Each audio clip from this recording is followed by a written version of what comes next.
Aesop's Fables. The Frog and the Ox. Once upon a time, a young frog was sitting with his father by the side of a pool. The pool was shady and cool, and the frogs were sitting happily among some rocks. They watched for passing flies, minding their own business and chatting to pass the time. "Oh, father," said the little frog. "I've seen such a terrible monster. It was as big as a mountain, with horns on its head, and a long tail, and it had hoofs divided in two." "Hush, child, hush," said the father frog. "That was only Farmer White's ox.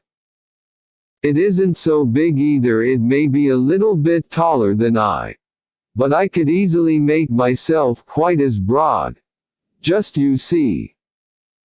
With that, the frog blew himself out, and blew himself out, and blew himself out. "Was he as big as that?" he asked. The young frog looked and thought for a second.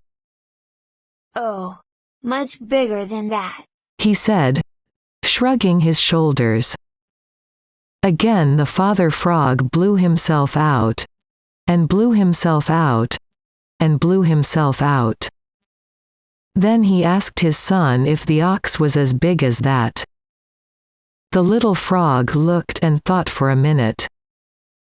"Bigger, father, bigger," he replied, shaking his head. So the father frog took a deep breath, and blew himself out, and blew himself out, and blew himself out, and he swelled and he swelled and he swelled. And then he said, "I'm sure the ox is not as big as..." But at that very minute all the breath whooshed out of him and he flew up and away, zipping around like a balloon. "Wow," said the little frog. "The ox was big, but he couldn't do that." For more videos, please subscribe our channel.